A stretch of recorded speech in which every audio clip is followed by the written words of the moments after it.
भक्तवांछा कल्पतरु सच्चिदानंद स्वरूप भगवान श्री हरि उनकी आराधना शक्ति योग ध्यान दास वासिष्ठि ब्रज नित्य कुंज विहार श्री नारायणी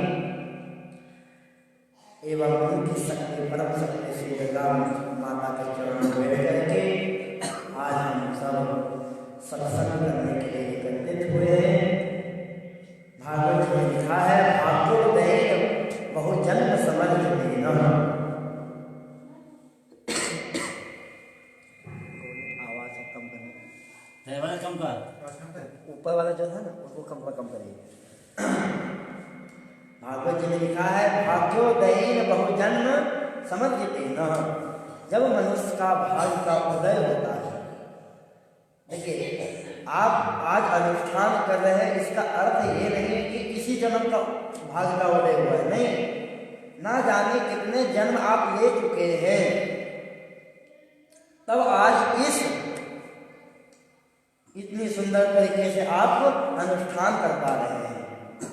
नहीं तो बहुत से ऐसे लोग भी है कि सिर्फ सत्यनारायण व्रत कथा करके भी प्रवेश कर जाते हैं। पर आप पर मैया दुर्गा का बहुत ही कृपा है, भगवान श्री हरि का कृपा है जो आज आप इस अनुष्ठान को कर पा रहे हैं। तो अनेक जन्म आपका बीत चुका है, तब आज जाकर के जो सभी पुण्य एक साथ जब इकट्ठा जब होता है, उदय जब होता है, तब आप इस सत्संग को कर पाते हैं, अनुष्ठान को कर पाते हैं महाराज। तो हमें इस बात का हमेशा गर्व होना चाहिए कि हमने इस अनुष्ठान को किया, पर इसमें मैं नहीं आना चाहिए। मैं मतलब अहंकार नहीं आना चाहिए। आप ये कह सकते हैं अहंकार के साथ कि मैं दुर्गा माता की कृपा से मैंने इस अनुष्ठान को कर पाया। इस बात का आप अहंकार कर सकते हैं, पर ये अहंकार नहीं कर सकते हैं कि मैंने अनुष्ठान किया। अहंकार करने से क्या होगा? देखिए, वो व्यक्ति जो होता है पता नहीं चलता है कि मेरे अंदर अहम आ चुका है। उसको पहचानने का तरीका क्या है? हर बात में वो मैं करने लगे, हर बात में मैं करने लगे तो अहंकार आ जाता है। तो समझ जाना कि उस व्यक्ति को अहंकार आ चुका है, और अहंकार ही इसका विनाश का कारण बनेगा। उदाहरण के लिए अनेकानेक लोगों हैं, रावण है, कंस है, वृत्तासुर है, दक्ष प्रजापति है। अहंकार आया, उनका विनाश हुआ, पर विनाश होने में समय लगता है। क्यों समय लगता है? अब क्यों समय लगता है विनाश होने में? देखिए, वो जीवन में क्या है, वो सिर्फ पाप भी नहीं कर रहा है, वो पुण्य भी कर रहा है। तो हम किसी को सजा देंगे तो पहले वो दोषी साबित जब पूर्णता हो जाता है तब उसको सजा मिलता है। तो उस व्यक्ति पाप भी कर रहा है, साथ ही साथ वो थोड़ा बहुत पुण्य भी कर रहा है। अब कोई व्यक्ति चोरी कर रहा है, अब चोरी कर रहा है, चोरी का धन कुछ मंदिर में लगा रहा है, चोरी का धन मंदिर में लगा रहा है, या अपने माता पिता को भोजन करवा रहा है। तो माता पिता को भोजन कराया तो उसका तो पुण्य हुआ, परंतु वो तो चोरी किया है, उसका पाप भी लगेगा। जब वो पुण्य का भी जब विनाश होता है, जब पुण्य जब समाप्त उसका हो जाता है, तब उसका विनाश आ जाता है, तब उसका पाप बढ़ जाता है, और जब पाप बढ़ता है तब उसका विनाश होना तय है। आपको मैं कुछ सती चरित्र के बारे में बताता हूँ। उसमें भगवान शंकर के जो ससुर थे उनका नाम था दक्ष प्रजापति। अब दक्ष प्रजापति कौन है? तो ब्रह्मा जी के पुत्र हैं। और दक्ष प्रजापति का एक बेटी थी, उनका नाम था सती, जिनका विवाह भगवान शंकर के साथ हुआ ब्रह्मा जी के कहने पर। तो दक्ष की एक और बेटी थी जिनका नाम ये स्वाहा, और एक बेटी का नाम था स्वधा, और बाकी जो पुत्री थी उनका विवाह धर्म के साथ करवाया दक्ष प्रजापति ने। और जो स्वाहा नाम की जो बेटी थी उनका विवाह अग्निदेव के साथ किया गया। इसलिए जब हम लोग हवन करते हैं तो क्या कहते हैं? स्वाहा स्वाहा। तो अग्नि की पत्नी का नाम है स्वाहा, और स्वधा जो नाम की जो बेटी की उनका विवाह पितरों के साथ किया गया, जो पूर्वजों जो हम लोग के होते हैं उनके साथ। इसलिए जब हम तर्पण करते हैं तो कहते हैं स्वधा, तस्मै स्वधा, तस्मै स्वधा। और उनकी जो सबसे छोटी पुत्री थी सती, ब्रह्मा जी के कहने पर दक्ष ने अपनी पुत्री का विवाह भगवान शंकर से कर दिया। और समय बीता, बीते ब्रह्मा जी ने सोचा इस संसार का प्रजापति कौन बनेगा, जो इस संसार को चलाएगा। तो उनको जो दक्ष नाम का जो पुत्र था, तो दक्ष को ही उन्होंने प्रजापति बनाया, इसलिए उनका नाम दक्ष प्रजापति हो गया। दक्ष प्रजापति अब अच्छे पद में पा लिए, उनसे बड़ा कोई पद ही नहीं था उस समय। अब उस बात का उसको अहंकार हो गया। मानव जी में लिखा है ना, बड़ अधिकार दक्ष जब पावा। दक्ष को जब अहंकार हो गया, अब तो अपने आप को भगवान नारायण ही समझने लगा। एक बार उन्होंने यज्ञ किया तो सभी को निमंत्रण दिया, संसार के जितने भी देवी देवता थे सबको उन्होंने निमंत्रण दिया। अपने दामाद भोलेनाथ को बुलाया, अपने पिता ब्रह्मा को बुलाया, और पिता के जो पिता हैं कौन? नारायण, मैंने उनके दादाजी, उनको बुलाया। अब तो जब सभी देवता सभा में बैठे हुए थे, उसी बीच में दक्ष वहां प्रवेश किया सभा में। अब वो दक्ष तो प्रजापति है, अब कोई हमसे कोई श्रेष्ठ पुरुष आवे उनको देख के हम लोग खड़े हो जाते हैं।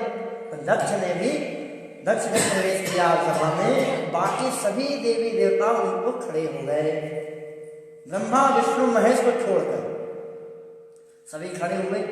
दक्ष ने सबकी ओर देखा, देखते देखते जब ब्रह्मा जी के पास गया, ब्रह्मा जी प्रणाम किया, उनके पिता है। विष्णु को देखा, उनको प्रणाम किया, उनके दादा है। जब भोलेनाथ को देखे तो उनका मुंह टेढ़ा हो गया। उस समय तो कुछ नहीं कहा। जब अपने राजगद्दी में जाकर बैठा, अब वो भोलेनाथ को गालियां देने लगा। क्यों गाली देने लगा? कहने लगा कि जिस प्रकार एक तालाब में एक मछली पूरे तालाब को गंदा कर देती है, उसी प्रकार आज इस मर्यादित सभा में ये शंकर आकर के इस सभा को अमर्यादित कर दिया। अब सभा सब आश्चर्य हो गया कि अपने दामाद के विषय में दक्ष क्यों कह रहा है ऐसा, उन्होंने क्या कर दिया। इतना ही दक्ष को अच्छा नहीं लगा कि और भी तरह तरह की गाली देने लगा, और जितना बार गाली देता एक बार कहता कि मेरे बेटी जो सती है इसके लायक तो थी ही नहीं, ये तुम अपने पिता ब्रह्मा के कहने पर उनका विवाह हमने शंकर से करा दिया। कहाँ मेरी बेटी हीरा जैसी, और कहाँ ये भोलेनाथ जो श्मशान घाट में रहने वाला, ना पहनने का सुरूर है, ना रहने का सुरूर है, ना खाने का सुरूर है। अनेकानेक दक्ष प्रजापति ने गाली देने लगा। अब भोलेनाथ की जो दूत है, कर्ण है, नंदी महाराज, अब किसी का सामने उसका स्वामी का अगर अपमान किया जाए तो उसका सेवक चुप रहेगा क्या? तुरंत नंदी महाराज खड़े होकर कहने लगे, दक्ष, तुम जब से इस सभा में आया है तब से तुम मैं कर रहा है। जहां मैं तुझे श्राप देता हूं कि तेरा जल्द ही सिर बकरे का हो जाए। अब इतना सुनते ही तो वहां सभा में सब हंसने लगे। उसी में खूब जोर हंस रहे थे भृगु ऋषि। तो नंदी महाराज ने भृगु जी का भी श्राप दे दिया कि हे ब्राह्मण, तुम बहुत हंस रहे हो, तुम जाओ, मैं भी तुम्हें श्राप देता हूं, उनको भक्ष अभक्ष का कोई ज्ञान भी नहीं रहेगा, कुछ भी खा लोगे। अब यहां सुनते भृगु महाराज भी अब नंदी जी को श्राप दे दिए। अब कहते हैं, हे शिवगण, बहुत अपने आप को तेज समझता है, जहां मैं भी तुम्हें श्राप देता हूं कि तुम जितने भी हो सब पाखंडी हो जाओ।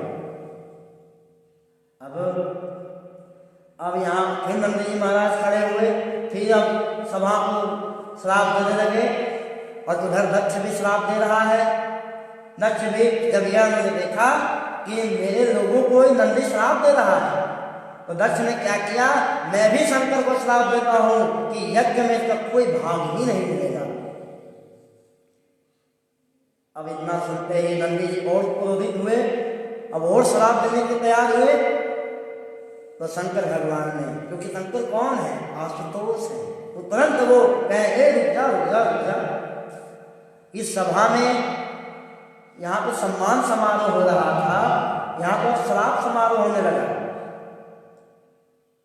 शंकर जी चुपचाप अपने गणों को लेकर के कैलाश की ओर लौट गए। सभा वहीं पर रद्द हो गई। अब दक्ष को जो है अपने अहंकार में उस शंकर से दुश्मनी लेना चाहता था। वो चाहता था कि शंकर को और कितना लज्जित करूं मैं, जो अंत में शंकर मुझसे क्षमा मांगे। अच्छा, दक्ष शंकर जी पर क्रोधित क्यों हुआ? क्रोधित इसलिए बात पर हुआ कि शंकर जो है वो तो मेरे दामाद हैं। दामाद ससुर के सामने तो प्रणाम तो करना चाहिए। प्रणाम तो छोड़ो, वो तो हाथ भी नहीं जोड़े। इस बात का उसे क्रोधित था। और शंकर जी हाथ क्यों नहीं जोड़े? क्योंकि शंकर जी कौन है? भगवान है। दक्ष भगवान है क्या? नहीं। अगर दक्ष भक्त होता तो शंकर भगवान जरूर हाथ जोड़ते, क्योंकि भक्ता धीन आधीन, भगवान इसके अधीन है, भक्त के अधीन है। पर दक्ष भक्त बनकर नहीं आया था, वो तो अहंकार एक राजा बनकर के आया था। भगवान हाथ नहीं जोड़े और अपने गणों को लेकर के कैलाश लौट गए। अरे कैलाश क्या है? जिसकी परछाई मान सरोवर में तैरता हो वही कैलाश है। जहां पर पहुंचने से आनंद ही आनंद हो वही कैलाश है। जो हमारे कल्पना से भी परे हो वही कैलाश है। जहां भगवान शंकर आशुतोष जहां निवास करते हैं वो कैलाश है महाराज। और समय बीता, नंदी महाराज कहने लगे हैं, प्रभु हे भोलेनाथ, मुझे उस दिन से ये बात मुझे चुभ रही है कि दक्ष जब आपको इतनी सारी गालियां दे रही थी, गालियां दे रहा था, उस समय आप कुछ बोले नहीं। मुझे आप क्यों नहीं बोले? मुझे यह जानना है, कृपा करके आप मुझे बताएं। भगवान भोलेनाथ मुस्कुरा करके कहते हैं हे नंदी, मैं दक्ष को पहला तो मैं उसे मूर्ख समझ के भी कुछ नहीं बोला। मूर्ख क्यों बोले भगवान शंकर? क्योंकि वो अपने आप को श्री हरि समझने लगा है। वो भूल गया कि ब्रह्मा विष्णु महेश कौन है। जिस प्रकार रावण जानता था कि राम कौन है, फिर भी वो अपने अहंकार के कारण राम को नहीं पहचान सका। तो उसी प्रकार दक्ष प्रजापति वो भूल गया कि महेश कौन है, जिनकी एक भ्रिकुटी टेढ़ी करने से पूरा संसार समुद्र में प्रवेश कर जाता है, नष्ट हो जाता है। उस शंकर का अपमान कर रहा था। दक्ष भूल गया था कि मैं कौन हूं। दूसरा, मैं इसलिए नहीं बोला क्योंकि वो जिस गद्दी पर बैठ रहा है उसका एक मर्यादा है। अभी कोई विधायक भले ही दुष्ट व्यक्ति क्यों ना हो, पर अगर वो हमारे सामने खड़ा होगा तो हम क्या करेंगे? राम राम सर करेंगे, क्योंकि हम उसको नहीं बोल रहे हैं, उसकी जो गद्दी में बैठा हुआ विधायक है वो, इसलिए उसमें राम राम कर रहे हैं, झुक के प्रणाम कर रहे हैं, क्योंकि स्थान का महानता होता है, ना कि व्यक्ति का। एक बार क्या हुआ, भगवान श्री हरि भगवान शंकर के कैलाश लोक पर आए, और हरि का वाहन कौन सा है? गरुड़। भगवान श्री हरि गरुड़ पर विराजमान होकर के कैलाश में पहुंचे।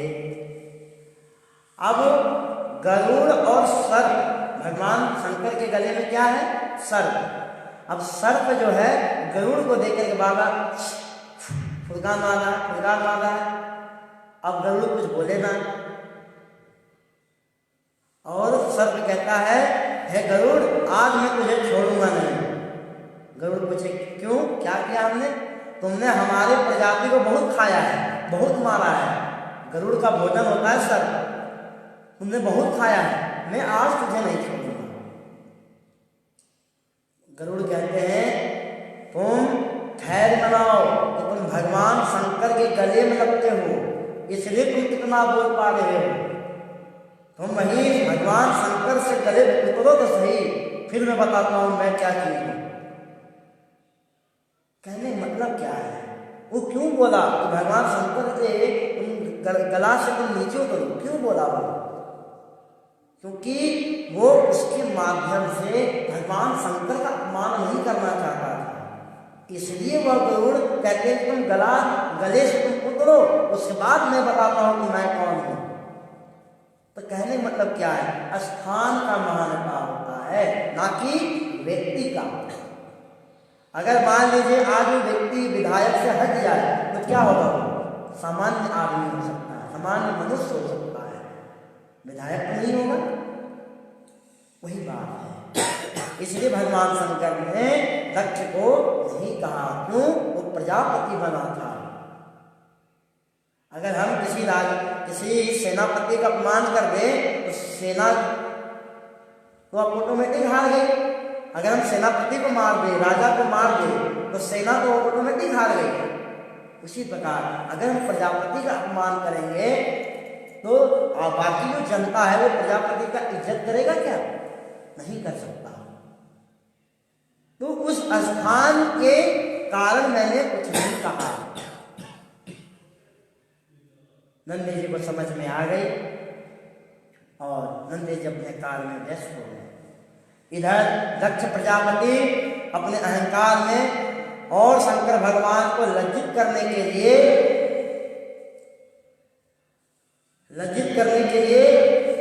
एक वाजपेयी नामक यज्ञ किया,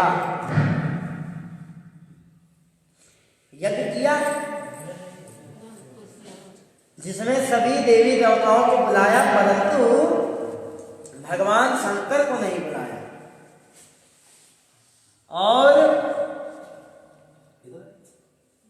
उससे भी उसका मन नहीं भरा, तब वो एक यज्ञ और किया जिसमें सभी देवी देवताओं को बुलाया, और इसमें भी भगवान शंकर को यहाँ तक कि अपनी बेटी सती को भी नहीं बुलाया यज्ञ में।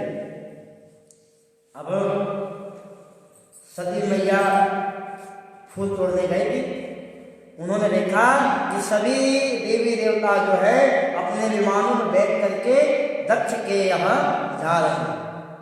अब सती जी को आश्चर्य हुआ, ये लोग कहाँ जा रहे हैं भैया? कुछ हम सती महाराज किसी को आवाज दी, हे इंद्र बताओ कहाँ जा रहे हो? कोई उत्तर ही ना दे। क्यों? दक्ष का डर है उन्हें। अंत में सती जी सोचने लगी, ये लोग इतने सारे लोग कहाँ जा रहे हैं? तो सती मैया ने क्या किया, अब अपने स्वामी शंकर भगवान को पूछती है, हे भोलेनाथ, मुझे ये जानने की इच्छा है, ये जो देवी देवताओं कहाँ जा रहे हैं? कहीं क्या मेला लगा है क्या? अगर मेला लगा है तो चलो हम दोनों में घूम करके आते हैं। भगवान शंकर कहते हैं, सती ये कोई मेले में नहीं जा रहे हैं, तुम्हारे पिता दक्ष प्रजापति यज्ञ कर रहे हैं। सती मैया कहती है, अच्छा हमारे मेरे पिता यज्ञ कर रहे हैं, तब तो चलना चाहिए। भगवान शंकर कहते हैं, निमंत्रण मिला है क्या? सती मैया कहती है, आप जैसी बात करते हैं महादेव, गुरु के यहाँ, पिता के यहाँ, मित्र के यहाँ बिना बुलाए चले जाना चाहिए। भगवान शंकर कहते हैं, वो तो बात ठीक है, गुरु के यहाँ, पिता के यहाँ, मित्र के यहाँ बिना बुलाए जाना चाहिए, पर कब? जब वो किसी व्यस्तता के कारण या भूल जाने के कारण मुझे नहीं बुलाया, भूल गए होंगे कि मुझे निमंत्रण नहीं मिला। परंतु जब वो व्यक्ति मुझे जानबूझकर नहीं बुलाना चाहता, तो वैसे पिता के यहाँ भी, गुरु के यहाँ भी, मित्र यहाँ भी नहीं जाना चाहिए। अब सती मैया बोलती, क्या हो गया? कुछ हुआ है क्या ससुर के साथ? शंकर भगवान ने वहां पे सारी बातों को बताया। अब बताइए, आज से करोड़ों साल पहले शंकर भगवान और दक्ष प्रजापति के साथ जो संवाद हुआ था, आज सती मैया को बताया जा रहा है, यार तुम्हारे पिता ने मेरे साथ ऐसा किया। तो ऐसा भगवान ने क्यों किया? चाहते तो कैलाश में आकर के तुरंत कह सकते थे, उन्होंने क्यों कहा? तो यहाँ पे बहुत संतों ने उदाहरण देते हैं, कहीं बेटी और पिता के बीच में कोई मतभेद ना हो जाए, इसलिए उन्होंने नहीं कहा। देखिए, पाप का चर्चा करने से पाप बढ़ता है। अगर हम किसी व्यक्ति के पाप के बारे में बता रहे हैं कि वो आदमी बहुत पापी है, बहुत पाप करता है, अपना बेटी को खाने नहीं देता है, अपना बेटा को खाने नहीं देता है, इस प्रकार की चर्चा करने वाले को भी दोष लगता है। और जिसके विषय पर कह रहे हैं, जिस व्यक्ति पर हम कह रहे हैं, उसका पाप घटता है और उसके कारण मेरा पाप बढ़ता है। इसलिए पाप का चर्चा करने से पाप बढ़ता है। तो शंकर भगवान ने किसी कारण सती को नहीं बताया। और सती मैया को जब आज सारी बातें बताई है, सती मैया कहती है, अरे कोई बात नहीं, ससुर और दामाद में लड़ाई झगड़ा होती रहता है, उसका क्या मुंह खुलाना। अच्छा हम दोनों चलेंगे, हम आपके तरफ से हम माफी मांग लेंगे। अब मैं कह दूंगी, पिताजी अपने दामाद को मनाइए, माफी मांग लो। भगवान शंकर कहते हैं, नहीं, तुमको जाना है तो जाओ, मैं नहीं जाऊंगा। और हम तो यहाँ पे कहते हैं कि तुम भी वो यज्ञ में मत जाओ। क्यों? क्योंकि वहां तुम्हारा अपमान ही होगा। इतना कहकर भगवान शंकर फिर समाधि में चले गए। इधर सती मैया स्त्री स्वभाव के कारण अब वो सोचने लगे, अरे इनके चक्कर में हम नहीं जा रहे हैं, अरे क्या हो गया पिताजी हमको थोड़ा डांट दिए तो। इस विचार से सोचने लगे। अंत में भोलेनाथ को प्रणाम किया, स्वामी मैं तो जाऊंगी। भगवान शंकर कहते जब तुमने मन मना ही लिया है जाने का तो चले जाओ, मैं रोकूंगा नहीं, पर मेरा एक शर्त है। मुझे क्या? मेरे जो गण है वो भी तुम्हारे साथ जाएंगे। सती मैया सोचा कोई बात नहीं, चल जाएंगे। आज सती मैया यज्ञ में प्रवेश किए हैं, दक्ष प्रजापति के यहाँ महल में प्रवेश किए हैं। वहां सभी देवी देवता सती मैया को देख करके मुंह फेर दिए। क्यों? दक्ष के डर के कारण। सती मैया को कोई फर्क नहीं पड़ा। सती जी और आगे गई। जब उनकी बहन मिली, उसकी माता मिली, तो बहुत स्नेह हुआ, बहुत प्रेम हुआ।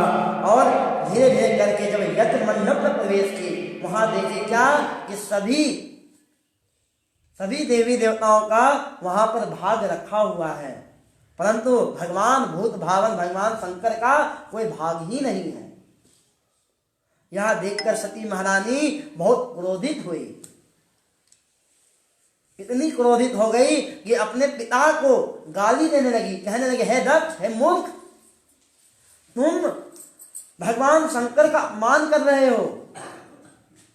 तुमको एक छोटा सा दक्ष प्रजापति का पद क्या मिल गया, तुम भगवान शंकर का अपमान करने लगे। तुम्हारी हिम्मत कैसी हुई? अरे शंकर कौन है तो भूल गए हो? शंकर वही है जिनका इनाम लेने मात्र से मुक्ति मिल जाता है, वही शंकर है। कहते हैं हम भगवान शंकर के नाम से अगर कोई व्यक्ति दान करता है उसे शिवलोक प्राप्त होता ही होता है। और वैसे भूत भावन भगवान शंकर का तुम अपमान कर रहे हो। व्यक्ति मनुष्य जब भटक जाता है, जिसको कोई रास्ता नहीं मिलता है, तब भगवान शंकर उसे थामते हैं। एक बार जब भूत प्रेत भटक रहे थे, जब हरि के शरण में गए, हरि ने कहा नहीं नहीं मेरे पास भूत प्रेतों का कोई काम नहीं है। और जब ब्रह्मा जी के पास गए, ब्रह्मा जी ने कहा कि मेरे पास भूत प्रेत का कोई काम नहीं है। जब भूत प्रेत बोले मैं कहाँ जाऊं, तो भगवान शंकर कहते तुम मेरे पास आओ। जिसका कोई रखवाला नहीं है वो भगवान शंकर है। वे भगवान शंकर का तुम अपमान कर रहे हो, तुम्हें लज्जा नहीं आती है? अब मैं भगवान शंकर को क्या मुंह दिखाऊंगी? और सती मैया यहां तक कहती है कि अब मैं किस मुंह से कैलाश में जाऊं, क्योंकि जब भगवान शंकर कहेंगे आओ दक्ष कुमारी, तुम्हारे नाम के कारण मैं जानी जाऊंगी, तुम्हारा दिया हुआ इस शरीर को मैं यही यज्ञ में त्याग दूंगी। इतना कहते ही सती महारानी ने भगवान शंकर का नाम लेकर के अपने शरीर में अग्नि उत्पन्न करके वही अग्नि कुंड में समा गई। वो सती मैया की जय। सती मैया का जब शरीर त्याग दी, शरीर जल के भस्म होने लगा। और इतना जो सती मैया के साथ ही गण आए हुए थे भगवान शंकर के, वहां यह देख करके क्रोधित हो गए और यज्ञ में विध्वंस करने लगे। उस समय भृगु जी ने एक संकल्प किया, एक आहुति दिया, उससे एक पुरुष उत्पन्न हुआ जो सभी शिव के गणों को मार मार के भगा दिया।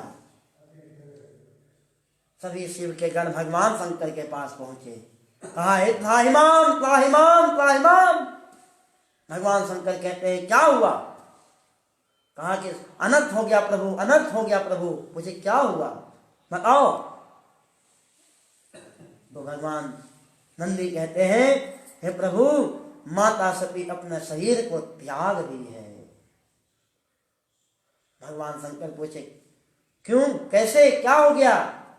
कहें कि जब आपका वहां पे भाग नहीं देखा, सती मैया ने दक्ष को बहुत सारी बातें कही और उनका दिया हुआ शरीर के कारण उन्होंने त्याग दिया। शंकर भगवान जब सुने कि सती अपने शरीर को त्याग दिया, शंकर भगवान को क्रोध का सीमा नहीं रहा।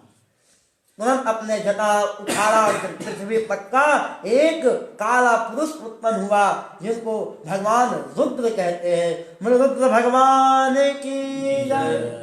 रुद्र को भगवान ने आदेश देते हैं कि जाओ दक्ष का यज्ञ को विध्वंस कर डालो। इधर दक्ष जब पूरा खुशी हाँ कर हंस रहा था, चलो मेरा टेंशन खत्म हुआ, तभी एक आंधी आया, तूफान आने लगा। किसी ने कहा क्या हो गया, क्या आ रहा है, क्या आ रहा है? तो देखता है कि वो वीरभद्र आ रहे हैं, रुद्र आ रहे हैं। वीरभद्र तुरंत पहुंचे, यज्ञ में सभी का मार काट करके फेंक दिए। इधर जो भग देवता थे उनका मुंह तोड़ दिए, जो पुंसा देवता थे उनका आंख निकाल के यज्ञकुंड में डाल दिए। भृगु जी खड़े थे, भृगु जी का दाढ़ी मूछ नोच करके अग्निकुंड में डाल दिए। यहां तक कि अंत में तलवार निकाल करके दक्ष का सिर धड़ कर दिया। इतना करके वीरभद्र वापस कैलाश की ओर लौट गया। इधर सभी देवता पिट पिटाए हुए ब्रह्मा जी के पास गए, कहने लगे हे ब्रह्मा जी मुझे मेरी रक्षा करिए। ब्रह्मा जी ने कहा क्या बात है बताओ।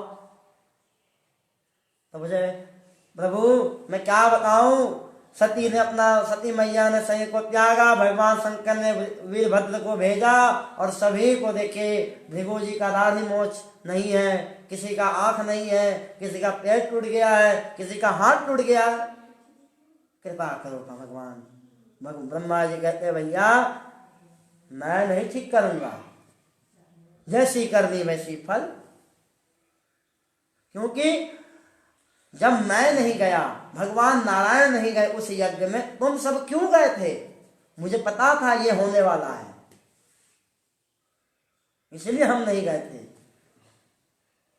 तो तभी देवता कहते हैं प्रभु ब्रह्मा जी अब जो हुआ तो हुआ, अब ऐसी गलती हम कभी नहीं करेंगे, इसका कोई उपाय बताइए। ब्रह्मा जी कहते हैं जिन्होंने बिगाड़ा है उन्हीं को बोलो संवारने के लिए। तो